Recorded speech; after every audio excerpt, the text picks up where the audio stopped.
Good morning बच्चे, कैसे हैं आप लोग। पिछले वीडियो में हम लोग संज्ञा के प्रकार, व्यक्तिवाचक, जातिवाचक के बारे में अध्ययन किया। व्यक्तिवाचक संज्ञा का जातिवाचक संज्ञा के रूप में कैसे प्रयोग होता है ये भी जाने। नेक्स्ट, जातिवाचक संज्ञा का व्यक्तिवाचक संज्ञा के रूप में प्रयोग के बारे में अध्ययन किया। आज हम लोग भाववाचक संज्ञा के अंतर्गत जानेंगे कि भाववाचक संज्ञा क्या होता है। किसी भाव, दशा, अवस्था या गुण दोष आदि का बोध कराने वाला शब्द भाववाचक संज्ञा कहलाते हैं। भाववाचक संज्ञा किसे कहा जाता है? किसी भाव, दशा, अवस्था या गुण दोष आदि का बोध कराने वाले शब्द भाववाचक संज्ञा कहलाते हैं। जैसे बचपन, बचपन यहाँ बच्चा होने का भाव है, ठीक है, यहाँ बच्चा होने का भाव है अर्थात बचपन। उदासी, उदासी अर्थात उदास होने का भाव है, तो यह उदासी भाववाचक संज्ञा के अंतर्गत आएगा। बुढ़ापा, बूढ़ा होने का भाव है, यह भाववाचक संज्ञा होता है, जिसमें क्या कहा जा रहा है? किसी भाव, दशा, अवस्था या गुण दोष आदि का बोध कराने वाले शब्द भाववाचक संज्ञा कहलाते हैं। भाववाचक संज्ञा में गिनती नहीं हो सकती है, ठीक है, भाववाचक संज्ञा में गिनती नहीं हो सकती है। इसमें क्या है? भाव, दशा, अवस्था का बोध कराता है, गिनती नहीं हो सकती है, इसलिए भाववाचक संज्ञा हमेशा एक वचन के रूप में प्रयुक्त होते हैं। ये भी ध्यान रखना है कि भाववाचक संज्ञा गिनती नहीं हो सकती है, यह अनुभव करने का चीज है, इसलिए यह एक वचन के रूप में प्रयुक्त होता है।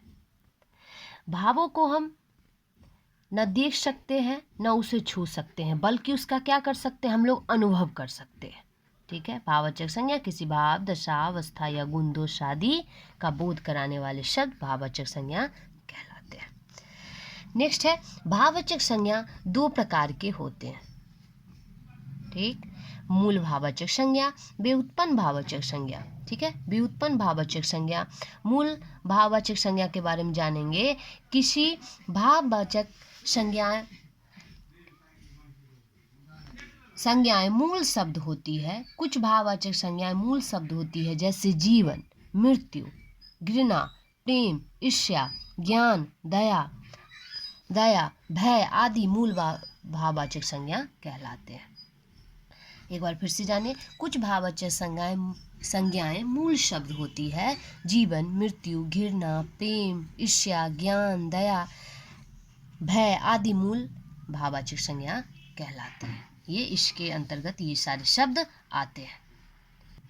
नेक्स्ट है, व्युत्पन्न भाववाचक संज्ञा के बारे में जानेंगे। कुछ भाववाचक संज्ञा का निर्माण जातिवाचक संज्ञा, सर्वनाम, विशेषण, क्रिया तथा क्रिया विशेषण शब्दों से किया जाता है।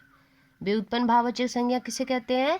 जिसमें भाववाचक संज्ञाओं का निर्माण जातिवाचक संज्ञा, ठीक है, जातिवाचक संज्ञा, सर्वनाम, विशेषण, क्रिया तथा क्रिया विशेषण शब्दों से किया जाता है।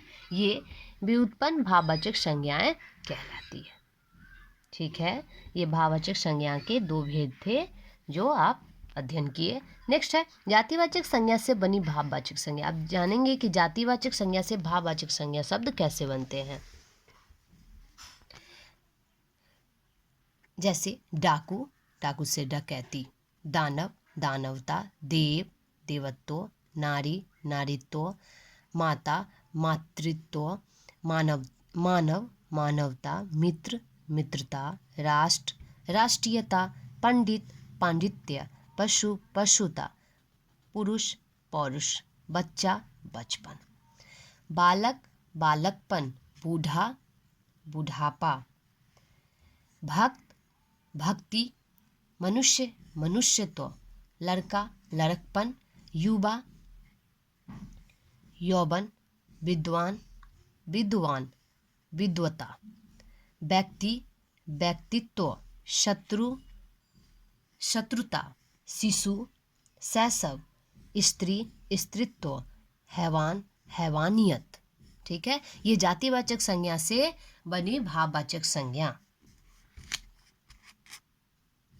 नेक्स्ट है विशेषण से बनी भाववाचक संज्ञा। विशेषण शब्द से भाववाचक संज्ञा कैसे बनते हैं, जैसे यहाँ पे आप पढ़े हैं विशेषण। विशेषण अर्थात संज्ञा सर्वनाम जिसकी विशेषता बताता हो। अच्छा, अच्छाई, उदास, उदासी, ऊंचा, ऊंचाई, कठिन, ऊंचाई, कठिन, कठिनाई, कायर, कायरता, कुरूप, कुरूपता, कृपण, कृपणता, गरम, गरम, गर्मी, चतुर, चतुराई, चालाक, चालाकी, चौड़ा, चौड़ाई। इसी प्रकार बहुत सारे शब्द हैं जो इस प्रकार है। ठंडा, ठंडक, डरावना, डर, दीन, दीनता, निडर, निडरता, नीच, नीचता, प्यासा, प्यास। याद रखेंगे प्यासा विशेषण शब्द है और प्यास भाववाचक संज्ञा है। बुरा, बुराई, भूखा, भूख, ठीक है, भूखा और भूख। महान, महानता, मीठा, मिठास, मूर्ख, मूर्खता, ठीक है। इसी प्रकार हम लोग सर्वनाम से बनी भाववाचक संज्ञा शब्द के बारे में जानेंगे। जैसे अपना सर्वनाम शब्द है। अहम, आप, नीच, इससे बने शब्द अपनापन, अपनत्व, अहंकार, अहंभाव, आपा, निजित्व या निजता, ठीक है, ये सर्वनाम से बने शब्द है। नेक्स्ट है क्रिया से बनी भाववाचक संज्ञा। अब क्रिया से, ठीक है, आपने विशेषण से पढ़ा, जातिवाचक संज्ञा से भाववाचक संज्ञा, फिर पढ़ा विशेषण से भाववाचक संज्ञा, फिर सर्वनाम से भाववाचक संज्ञा। अब पढ़ेंगे क्रिया से भाववाचक संज्ञा।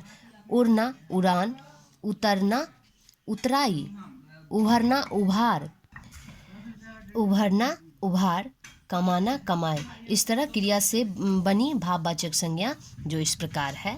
नेक्स्ट है क्रिया विशेषण शब्द से बनी भाववाचक संज्ञा। शीघ्र, शीघ्रता, निकट, निकटता, खूब, खूबी, ठीक है, ये क्रिया विशेषण शब्द से बनी शब्द है।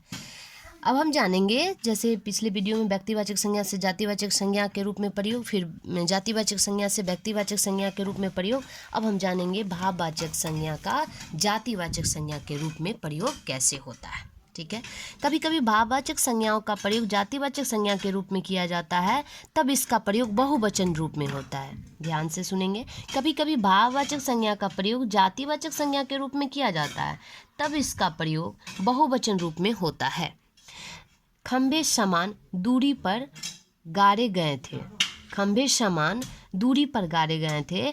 धीरे धीरे दोनों बसों में दूरियां बढ़ने लगी, ठीक है। अब जानेंगे कि पहले वाक्य में दूरी का प्रयोग भाववाचक संज्ञा के रूप में अंतराल के लिए हुआ, ठीक है, अंतराल की उसके अंतराल पे वो खड़ा है। जबकि दूसरे वाक्य में दूरियां का प्रयोग जातिवाचक संज्ञा के रूप में बहुवचन रूप में प्रयुक्त हुआ है, ठीक। दूरियां हैं, दूरी नहीं, दूरियां हैं, इसलिए आप जानेंगे यहाँ भाववाचक संज्ञा के रूप में हुआ है दूरी, और दूरियां हैं बहुवचन रूप जातिवाचक संज्ञा में हुआ है। दूर से ही बना है दूरियां, लेकिन ये जातिवाचक संज्ञा के बहुवचन के रूप में प्रयुक्त हुआ है, ठीक है। नेक्स्ट है भाववाचक संज्ञा का व्यक्तिवाचक संज्ञा के रूप में प्रयोग कैसे होता है, देखेंगे। कभी कभी भाववाचक संज्ञा का प्रयोग व्यक्तिवाचक संज्ञा के रूप में होता है। जैसे फूलों की खुशबू ने मन मोह लिया। फूलों की खुशबू ने मन मोह लिया।